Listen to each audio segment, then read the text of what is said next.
आपण पाहताय महाराष्ट्र खबर न्यूज। या बातमीचे प्रायोजक आहेत Shri Ganesh jewellers and Saraf products Pune. तू माझीच आहे, माझ्यासोबत पळून चल, नाही तर तुला तोंड दाखवायच्या लायकीचं सोडणार नाही असे धमकावून तरुणीला जातीवाचक शिवीगाळ करणाऱ्या दोघा भावांना वाघोली पोलिसांनी अटक केली आहे। गजानन आढाव आणि गोपाळ आढाव अशी अटक केलेल्यांची नावे आहेत। या प्रकरणी एका 20 वर्षाच्या तरुणीने वाघोली पोलीस ठाण्यात फिर्याद दिली आहे। हा प्रकार 1 नोव्हेंबर ते 22 डिसेंबर दरम्यान घडला आहे। याबाबत पोलिसांनी दिलेल्या माहितीनुसार फिर्यादी या महाविद्यालयामध्ये शिक्षण घेत आहेत।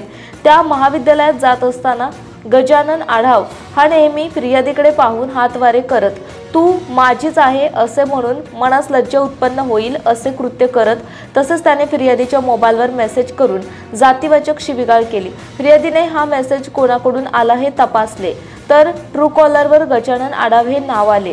फिर्यादीने त्याकडे दुर्लक्ष केले। त्यानंतर गोपाळ आढाव याने त्यांच्या मोबाईलवर मेसेज करून पुन्हा जातीवाचक शिवीगाळ केली। वाघोली पोलिसांनी अनुसूचित जाती जमाती प्रतिबंधक कायद्याखाली गुन्हा दाखल केला असून पोलीस उपनिरीक्षक विष्णू देशमुख तपास करीत आहेत। आपण पाहताय महाराष्ट्र खबर न्यूज। या बातमीचे प्रायोजक आहेत Shri Ganesh jewellers and Saraf products Pune.